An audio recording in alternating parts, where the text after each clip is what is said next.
Hey look, it's a Nintendo 64.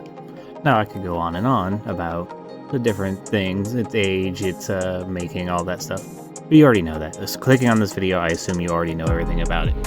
Just like you know, had a hell of a controller. Not exactly a good one, but one of my personal favorites. But in case you were ever thinking, man, I wish this was worse, Reality Quest had you covered. A glove controller that allowed you to play the console one-handed once you're strapped in, using the wrist movement as the joystick, and then up here using your fingers and a claw to hit all the buttons. It certainly, I didn't think it could get worse, but it can. Now, showing you is one thing, but I'm sure all you're thinking, how does it play? Well, let me show you.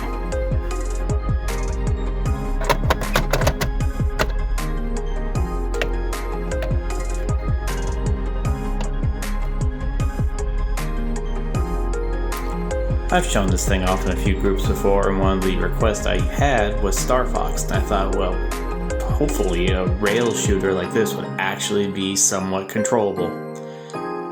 I was halfway right.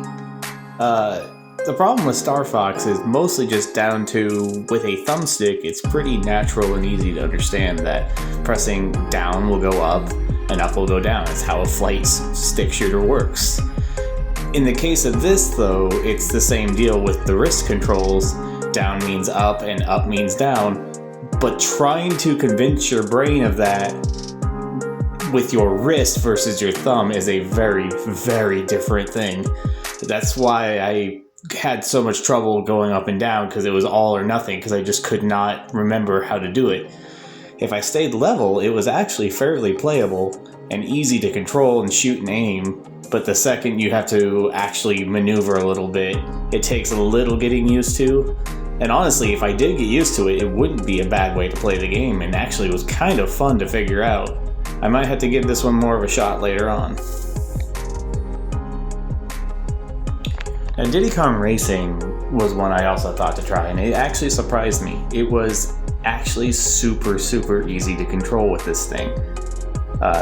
There were a few bumps here and there where I struggled a bit, but all in all, I could see myself trying this out more.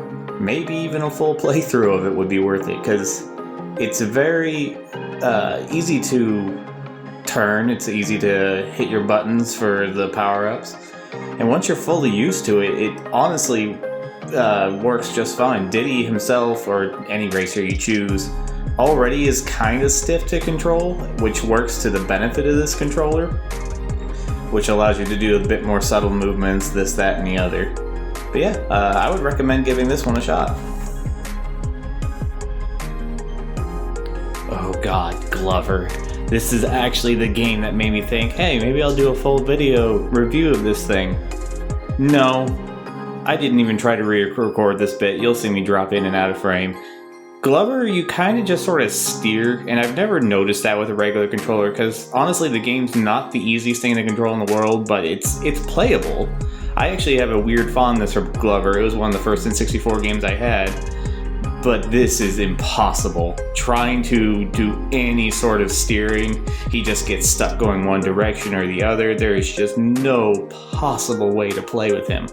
This game is like on extra hard mode with this controller, and even attempting to do more than a tutorial, I was like, this is done. I can't do it. I have to stop here, and that's why this is only in the tutorial instead of going to the main game or levels. Good old Pokemon Snap, one of my favorite N64 games and one of the first games I ever owned for the console.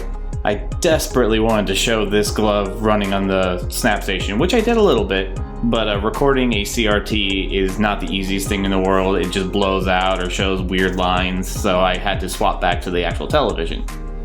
Now, Pokemon Snap itself doesn't need a ton of movement. It's kind of the same sort of thing as Star Fox, because it is a rail sort of thing, almost a rail shooter. You just shoot photos instead of things. But you definitely do hit them with Pokeball or with Pester Balls and apples, and it does Feel oh so satisfying.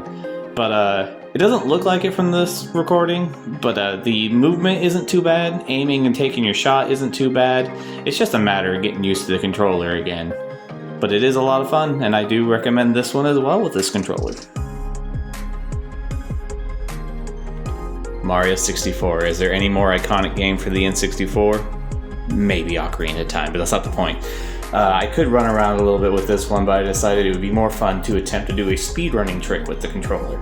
Now, to get up the stairs, normally you have to have 70 stars, but I only have 55, so I decided to try the backwards long jump trick up the staircase. This took me a good solid 15 minutes of practice, just trying to get used to the button layout and all that. And I wasn't even sure if I would be able to tap the A button fast enough with one finger, which is why you see me coming up and grabbing the controller with my second hand a few times, because I just didn't think it was going to be possible. But as we're about to come up to it, I did eventually... Come on. I managed the trick. Made it up the staircase with the one-handed controller. And honestly, I think it would be a blast to try and learn the 0-star speedrunning route and do it entirely with this controller. Maybe that could be something in the future I do.